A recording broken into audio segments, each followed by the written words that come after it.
264장입니다.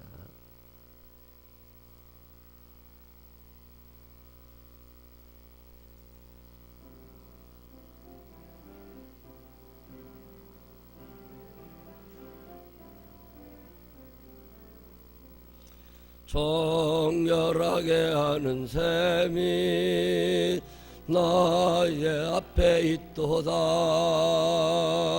성령께서 권고하심 죄 씻으라 하시네. 찬양하리 찬양하리 적겜당한 어린 양 주께 영광 돌리어라. 우리 죄를 씻어주셨네.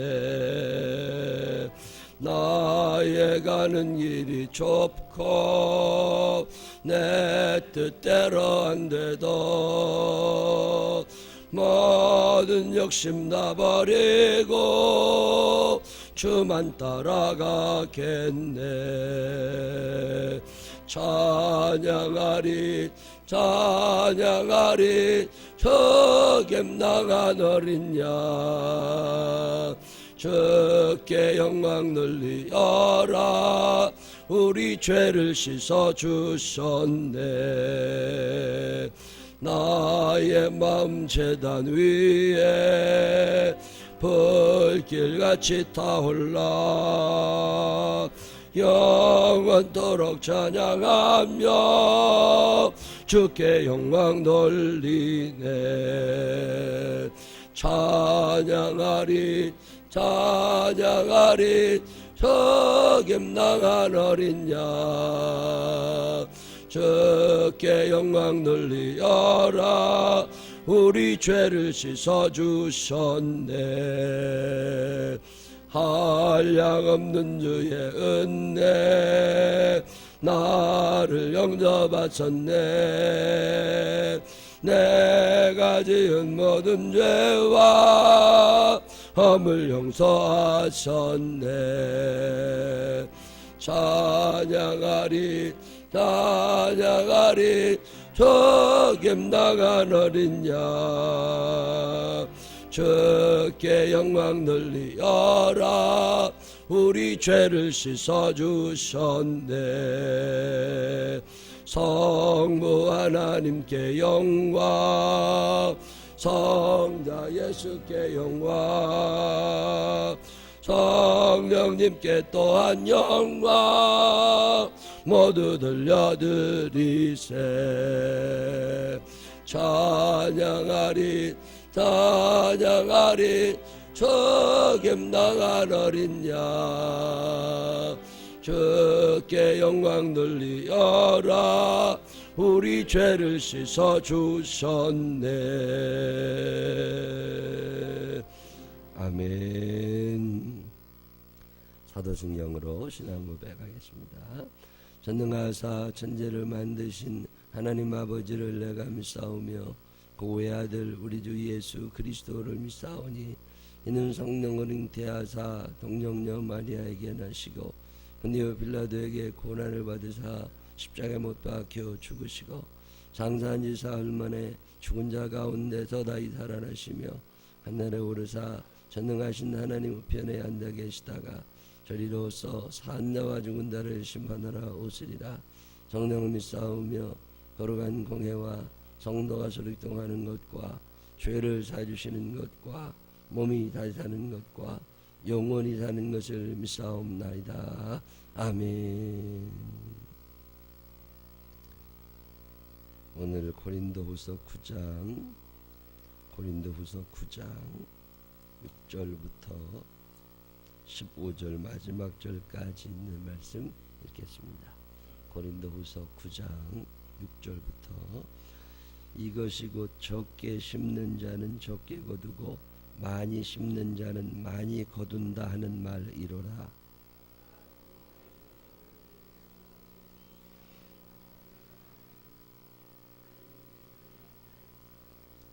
하나님이 능히 모든 은혜를 너희에게 넘치게 하시나니 이는 너희로 모든 일에 항상 모든 것이 넉넉하여 모든 착한 일을 넘치게 하게 하려 하심이라.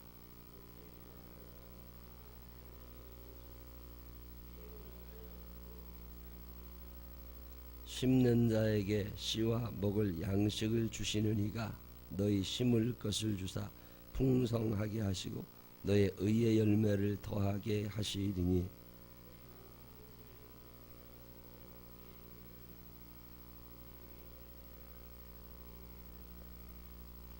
이 봉사의 직무가 성도들의 부족한 것을 보충할 뿐 아니라 사람들이 하나님께 드리는 많은 감사로 말미암아 넘쳤느니라.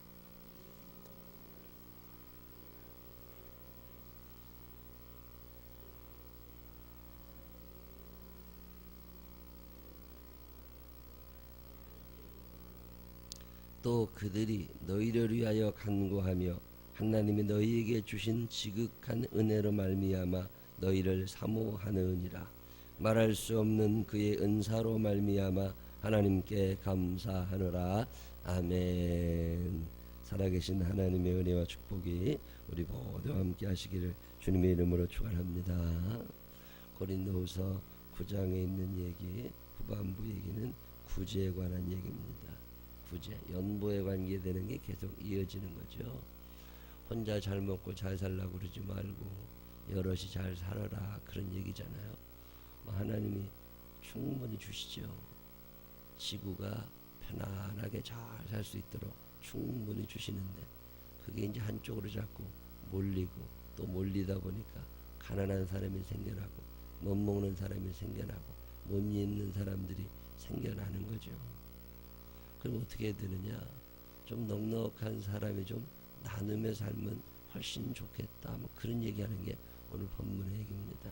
예루살렘 교회가 흉년이 들어서 교인들이 많이 어려운데 너희들 편안하다고 너희들만 잘 먹고 잘 살 생각하지 말고 좀 넉넉한 마음 가지고 인색함으로나 억지로 하지 말고 좀 나눠주며 살아라, 뭐 이런 말씀하시는 건데, 세상 사람들이 남을 도와주는 것도 참 많이 있습니다. 사람은 양심이라는 게 있거든요. 양심이라는 게 있어서 그게 그나마 사람을 이 사회로 유지시켜 줍니다. 그 양심에 거리낌 없이 살려고 하는 사람들이 생겨나고 양심에 따라서 나누려는 사람들이 생겨나고 이렇게 도와는 준단 말이죠. 근데 그거하고 우리들이 남 돕는 거하고 똑같은 거 아니냐? 똑같죠. 나타나는 현상은 똑같습니다. 근데 출발한 동기가 다르다는 거예요. 구제나 연보나 이 모든 것들의 출발점이 어디서 나느냐? 그 사람이 불쌍해서, 내가 좀 있으니까. 이거는 세상 사람들이 하는 거죠. 우리들이 하는 것의 출발점은 하나님의 은혜에서 출발한다는 거예요. 모든 사람이 죄를 범하였음에 하나님의 영광에 이르지 못하더니 모든 사람이 죄를 범하였다. 그러면 그 모든 사람이 가는 길은 어디냐? 죄의 삭은 사망이다. 결국은 죽게 되고 결국은 지옥에 가는 게 모든 인생에게 주어진 운명이라는 거죠. 하나님이 그런 운명을 만드셨느냐? 아니죠. 하나님은 우리들이 에덴 동산에서 죄 없이 살다가 하나님과 영원히 천국에서 살기를 원하시죠. 근데 마귀라는 놈이 있단 말입니다. 이 세상 사람들을 자꾸 꼬드겨 가지고서 죄짓게 해요. 어제도 저녁에 어떤 분하고 같이 신앙에 관한 이런저런 얘기를 했습니다. 교회 다닌 지는 오래되고 대학도 졸업하고 직장도 잘 다니지만 죄에 대하여 들어본 적이 많지 않아요. 그 죄에 대해서 설명하면 잘 설명이 잘 안 돼. 근데 이제 이해하고, 아, 그런 거냐고. 그래서 우리가 예수를 믿는 거냐고. 아, 그래서 예수를 믿는 거라고. 구원이라고 하는 말은 어디서 빠져 있으니까 구원하는 거잖아요. 아, 잘 사는 사람을 누가 구원해요? 어딘가 구덩이에 빠져 있으니까, 기가 막힌 웅덩이에 빠져 있으니까 건져내는 거 아니에요. 그러니까 내가 빠졌다는 걸 인정하느냐? 아, 인정하죠. 내가 어디 빠져 있는데? 죄에 빠져 있다. 죄를 사랑하게 되고 죄를 끊지 못하고 죄와 더불어 살게 된다. 예수를 믿고 구원받은 구원의 확신을 가졌음에도 불구하고 끊임없이 이어지는 죄의 도전 앞에 우리가 무너지게 된다. 그럼 어떻게 되는 건데? 이 죄를 사랑하는 마음, 또 죄의 열매, 이것은 악한 영들과 친한 거지 성령의 역사는 아니란 말이에요. 그럼 우리가 죄를 지었기 때문에 결국은 지옥에 갈 것이 아니냐. 그러면 세상 사람들이 다 지옥 가게? 다 지옥 가지. 천국 갈 사람은 단 한 사람도 없다는 게 성경의 얘기입니다. 천국에 이르는 길, 천국 가는 사람 아무도 없어. 내 의를 가지고, 내 착함, 내 선함을 가지고 구원받을 만한 사람은 이 땅에 단 한 사람도 없다. 그러면 누가 천국 가는데? 그 죄를 용서받은 사람이 가는 거다.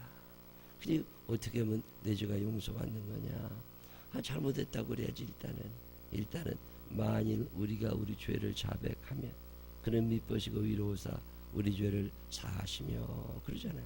하나님이 용서해 주신다고 그러니까 일단은 죄를 고백해야 된다. 죄를 고백하고 나서 예수 그리스도의 보혈의 피로 내 죄를 다 씻어주세요. 내가 죄를 지어서 하나님 앞에 갈 수가 없습니다. 그럼 하나님이 용서해 주시는데 그럼 내가 용서받을 일을 한 건 있느냐? 없다는 거죠. 그래서 그걸 은혜라고 부릅니다. 하나님의 전적 은혜, 인간의 전적 타락. 인간은 끊임없이 타락하고 인간은 끊임없이 죄를 짓고 살고 하나님은 아무런 공로 없는 우리를 하나님 당신이 우리를 사랑하심으로 인하여 하나님의 사랑 때문에 우리를 구원해 주신다. 이 죄로부터 우리를 건져 주신다. 이거거든요. 이게 내가 산다는 건 뭐냐? 내가 구원받고 사는 거지. 내가 하나님의 은혜로 사는 거지. 내 의를 가지고 사는 건 아니라는 거예요. 내가 누구한테 100만 원을 도와줬어. 그럼 내가 100만 원을 도와줬으니 하나님 내 죄를 용서해 줘야 됩니다. 이게 아니라는 거예요. 내가 선을 행했기 때문에 하나님이 나를 용서해 주시는 게 아니죠. 절에 다니는 사람들 뭐라고 그래요? 천주교에 열심히 다니는 사람들 뭐라고 그래요? 내가 선을 행하면 그 일로 말미암아 누가 이렇게 잘 되고 내가 저주가 떨어져 나갈 거라고. 그거 아니죠. 성경이 말하고 있는 건 뭐예요? 내가 착한 일을 하고 내가 남을 도왔기 때문에 내가 구원받는 게 아니라는 거예요.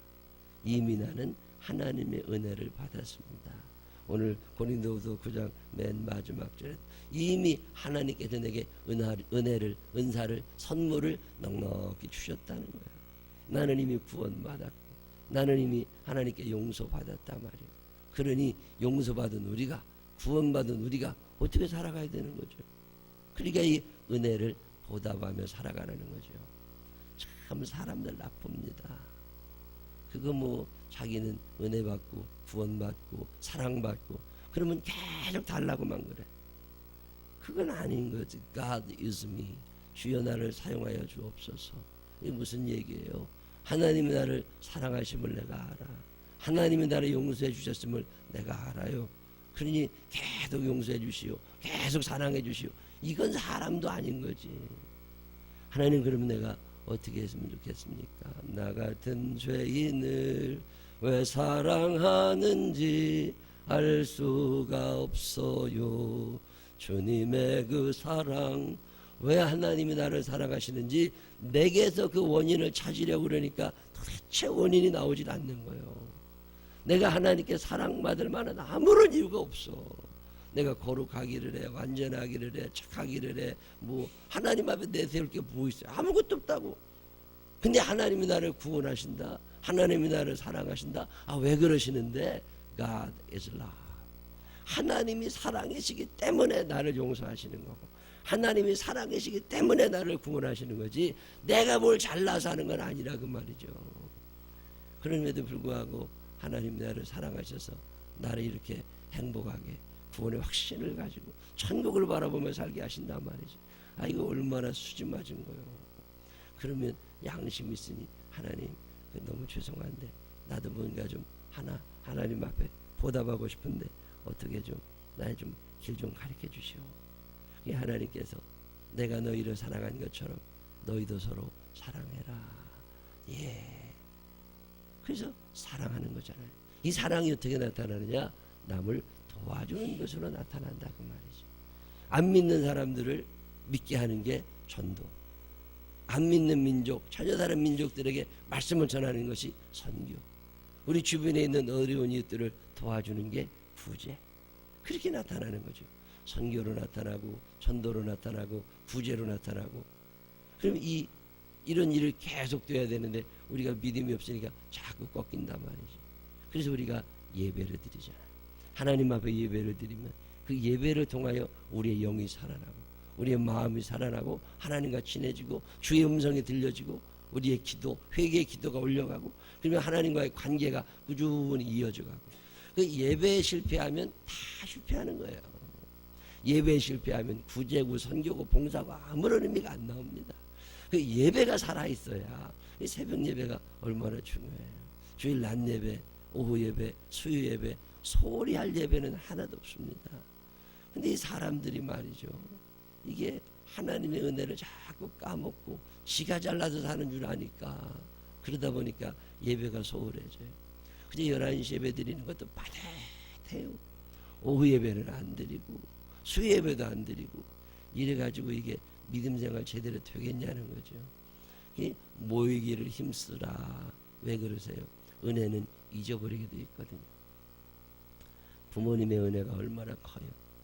낳아주시고 기저귀 갈아주고 우유 먹여주고 젖꼭지 물려주고 밥 먹여주고 이유식도 해주고 옷 입혀주고 초등학교 보내고 유치원도 보내고 다 보내서 컸잖아요. 나이 20이 되고 30이 돼도 엄마한테 뭘 뺏어오는 건 당연한 줄 안다니까. 은혜는 무슨 은혜를 알아요. 나이 40대고 50대도요 친정집에 가서 뭐 가져올까 그 생각한다니까. 그게 무언 철이 들어요. 철 안 들어. 끊임없이 달라고 가지고 싶은 거. 이게 인간의 마음입니다. 욕심을 통제할 수 있는 것은 아무것도 없어요. 끊임없이 누리고 그러려고. 그렇게 살았으면 됐지. 부모님 돌아가시고 나면 그 재산도 달라고 그래. 이거 나쁜 사람들이지. 근데요, 사람은 그렇게 생각하지 않아요? 당연한 듯이 내놓으라고 그럽니다. 하나님께도 마찬가지. 끊임없이 내놓으라고 그래. 이건 뭐인가 잘못된 거라고. 하나님의 은혜, 하나님의 사랑이 크게 느껴지는 사람들은요, 더 이상 달라고 못합니다. 참 죄송해요. 어느 날 기도하려고 앉았는데 하나님께 뭘 달라고를 못하겠어. 너무 주신 게 많아. 그러니 뭘 달라고 그래. 하나님 그만 주셔도 됩니다. 그저 제가 어떻게 했으면 좋겠습니까? 이 은혜를 어떻게든지 갚고 싶습니다. 하나님 나를 좀 사용해 주십시오. 내 하나님 뭔가 꼭 하나님이라 한번 해보고 싶습니다. 네, 너무 죄송합니다. 이거거든요. 그게 하나님께서 하시는 말씀이 너 눈을 들어 한번 봐라. 이렇게 보니까 어려운 사람이 너무 많고 이렇게 보니까 안 믿는 사람이 너무 많고 그 안 믿는 사람들 전해야 되는 거고 어려운 사람들 도와야 되는 거고 내가 도와줄 게 아무것도 없는데요 하고 보면 있어요. 아무것도 없는 사람 마음도 없어. 무언가 도와줄 게 있어요. 꼭 돈으로 도와줘야 되나? 돈으로도 도와줄 수 있죠. 열심히 도와주면 잘 웃어주는 것만 해도 얼마나 큰 도움 되는데 어떤 사람 보면 늘 인상 찌푸리고 앉아있어. 심란하다니까 쳐다보기도 싫어요. 근데 그냥 늘 웃어. 그리고 다른 사람에게 기쁨을 주고 말이지. 이런 사람 얼마나 좋아. 보기만 해도 얼마나 기분 좋아. 그게 사람을 행복하게 해주잖아요. 경제적으로 어려운 사람이 보이면 나눠주면 되지. 그 꼭 1000만원씩 갖다 줘야 되나. 돈 10,000원 주더라도 얼마나 기분 좋을 수 있는데요. 먹을 거 하나 나눠주기만 하면 얼마나 좋아요. 구제라고 하는 것의 동기가 뭐냐는 거예요. 오늘 고린도후서 9장 후반부가 얘기하고 있는 건 다른 사람들은 그 구제와 그 선행을 통해서 자기의 의의를 드러내고 싶어하고 자기의 죄를 용서받기 원하고 그런 거지만 예수 믿는 사람은 그게 아니라는 거예요. 이미 다 주셨고 이미 다 용서받았어. 그러니 내가 하나님께 어떻게 이 감사, 이 은혜, 이 은사를 어떻게 해야 되느냐는 거예요. 근데 하나님께서 너도 가서 이와 같이 해라. 예, 알겠습니다. 이 출발점이 다른 게 그리스도인들의 구제입니다. 그러니 그게 억지로 하면 되겠습니까? 억지로가 안 되는 거죠. 내가 용서받으려고 억지로 내가 죄진 것 같지도 않은데 자꾸 죄인이라고 그러니까 억지로 이거 아니라는 거죠. 이미 구원이 확실하거든요. 이미 내가 용서받았다고 하는 감격이 넘치거든요. 그렇게 남을 도와준다는 게 너무 감사하죠. 너무 감사하지. 그러니까 억지로 할 수도 없고 인색함으로 할 수 없습니다. 내 죄가 얼마나 큰데. 자기 죄가 크게 느껴지는 사람은요 참 넉넉하게 도와줄 수 있습니다. 근데 자기 죄가 없다고 느껴지니까 그렇게 쪼잔하게 사는 거예요. 남을 용서할 때 다 용서할 수 있습니다. 왜요? 내 죄가 엄청나거든. 그래도 그 사람이 나보다 낫거든. 아유, 하나님 감사합니다. 그리고 하나님 앞에 이 감사하는 마음을 인색하지도 않고 억지로 하지도 않고 넉넉하게 그냥 듬뿍 떼어서 뭐 주고 싶은 거, 그게 구제예요. 그게 그리스도인들의 구제입니다. 계산하지 않는 거예요. 계산 능력이 좀 떨어지는 거죠. 하나님께 드리고 싶은 거예요. 내가 하나님 앞에 다 드리고 싶은 거예요. 근데 하나님께서 당신은 필요 없으니까 그 옆에 있는 사람 도와줘라. 예, 이게 구제가 된다는 거예요. 말할 수 없는 그의 은사를 인하여 하나님께 감사한다. 이 하나님께 하는 감사의 한 형태가 구제로 나타나는 거죠. 그래서 마음에 정한 대로 하라. 인색함으로나 억지로 하지 말고 즐겁게 해라. 즐겁죠. 즐겁죠. 왜 즐거워요? 하나님이 나 용서하셨거든. 그리고 하나님이 나를 이렇게 도와주는 사람으로 사용해 주시는 거잖아요. 도움 받는 사람으로 쓰지 않으시고 도와주는 사람으로 쓰셨다는 게 얼마나 감사해요. 똑같은 배역을 맡아도 좀 좋은 거 맡아야 되잖아요. 하나님이 나보고 얻어먹는 사람 안 되게 하시고 나눠주는 사람 되게 하셨다는 게 얼마나 감사한 일이에요. 그러니까 감사하고 그러니까 드리고 그러고 살아가는 거죠. 제가 참 좋아하는 성경 구절이 있습니다. 내 식물을 물 위에 던지라. 여러 날 후에 도로 파들이라. 내 식물을 물 위에 던지라. 여러 날 후에 도로 찾으리라. 물 위에 내 식물을 씨를 던지라는 거거든요. 내 종자를 던지라는 거예요.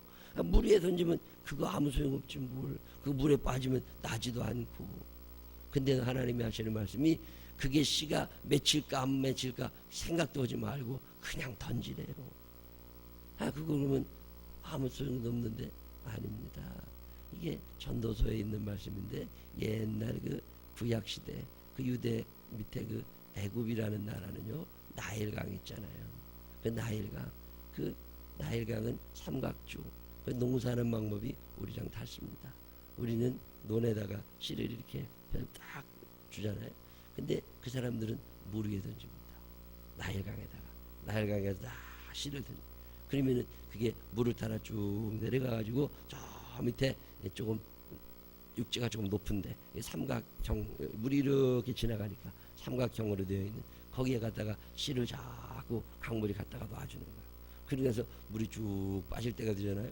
그럼 거기에서 씨가 자라나서 거기서 곡식이 생깁니다. 그러니까 이게 어디에 떨어질 건지 생각하지도 말고 그냥 던져놓으래. 그러면 그게 강물이 쭉 타고 가가지고 거기에서 많은 곡식을 맺게 하고 그러면 거기에다 이제 벼 가지고 와서 자기들이 먹는 거야. 그리고 다음에 가면 또 물에다가 다 뿌려놓습니다. 그러면 그게 씨가 쭉 또 따라. 이게 이제 농사하는 방법이거든요. 내게 다내가지고는 답 안 나와.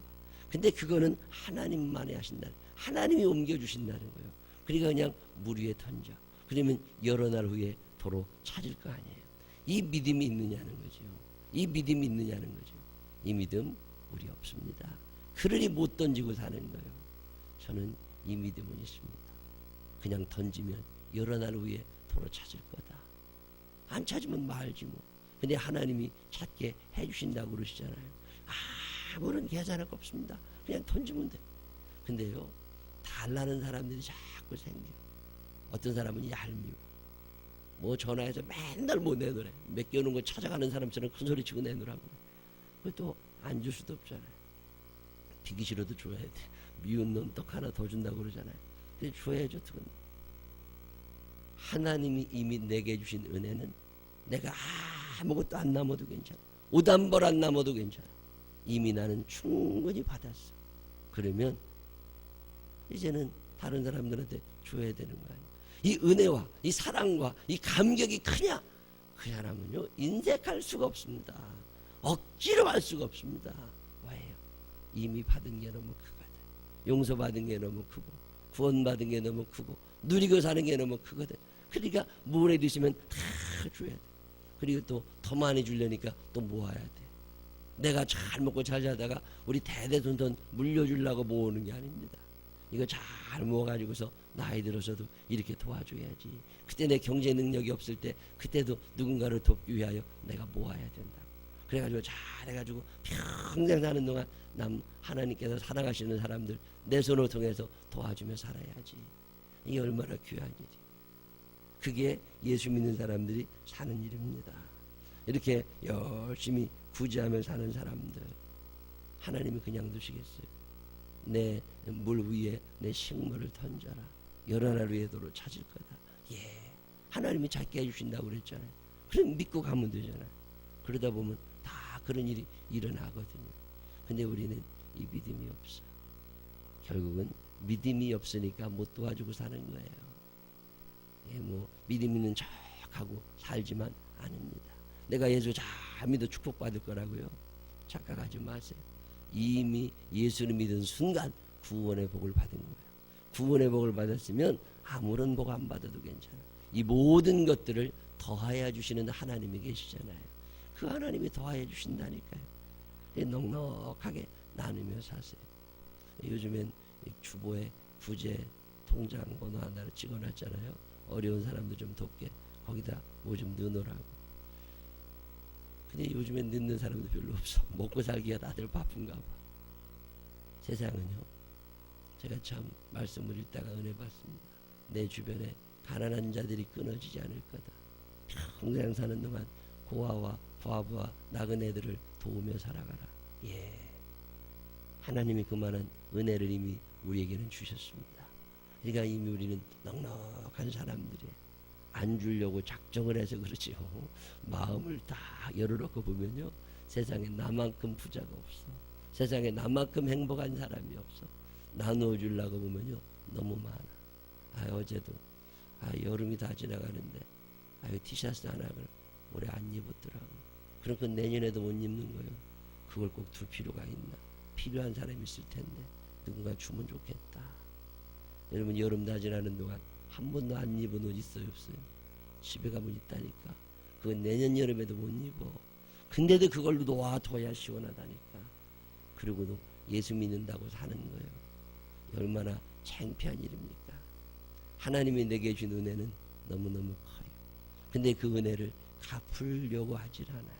그 갚는 방법 중에 하나가 구제라는 거예요. 하나님이 이미 넉넉히 주셨으니까 너도 넉넉함으로 좀 인색함으로나 억지로 하지 말고 그렇게 해봐라. 그게 고린도후서 9장 후반부에 나와 있는 말씀입니다. 여러분 사는 날 동안 이미 은혜 많이 받으신 거라고. 이미 구원받았고 이미 용서받았고 이미 축복받고 사는 거예요. 아직 빚에 시달리고 아직 갚을 돈도 많이 있지만 그럼에도 불구하고 내 식물을 물 위에 던지고 살다 보면 여러 날 후에 반드시 찾게 됨을 믿고서 구제하고 선교하면서 아름답게 살아가는 우리 모두가 되시기를 주님의 이름으로 축원합니다. 기도하십시다. 하나님 아버지, 어느 날 생각해 보면 남들보다 저는 너무 못 사는 것 같을 때가 있고 남들은 잘 사는 것 같은데 나는 이자에 카드값에 허덕일 때가 또 얼마나 많습니까? 생각해 보면 내가 제일 불쌍하고 또 내가 제일 안 된 것 같고 내가 도움받아야 될 것 같다고 느낄 때는 또한 얼마나 많습니까? 그런데 오늘 말씀을 듣습니다. 구원받았습니다. 주님, 용서받았습니다. 지옥 갈 놈이 천국 가게 됐습니다. 그거면 충분한 거지 뭘 또 바랍니까? 하나님, 믿음을 가지고 하나님이 나와 함께 하신다는 믿음, 하나님 우리 아버지시기에 내 모든 것을 책임지실 거라는 믿음을 가지고 과감하게 내 식물을 물 위에 던질 수 있는 그런 믿음의 사람 되게 하여 주시옵소서. 여러 날 후에 도로 찾게 될 거다. 예, 주님, 믿음으로 행할 수 있는 사람 되게 하여 주시옵소서. 아직은 많이 부족해서 믿음도 없고 그래서 망설여질 때가 많이 있지만 하나님 점점 이웃을 사랑하는 마음 늘려가게 하여 주시옵시고 풍성한 가운데 인색함으로나 억지로가 아니라 은혜 감사하며 하나님 앞에 넉넉하게 드릴 수 있는 우리가 되게 하여 주시옵소서. 이 한날의 삶도 누군가에게 도움을 주는 인생 살아가게 하여 주옵소서. 예수님 거룩하신 이름으로 기도드렸습니다. 아멘.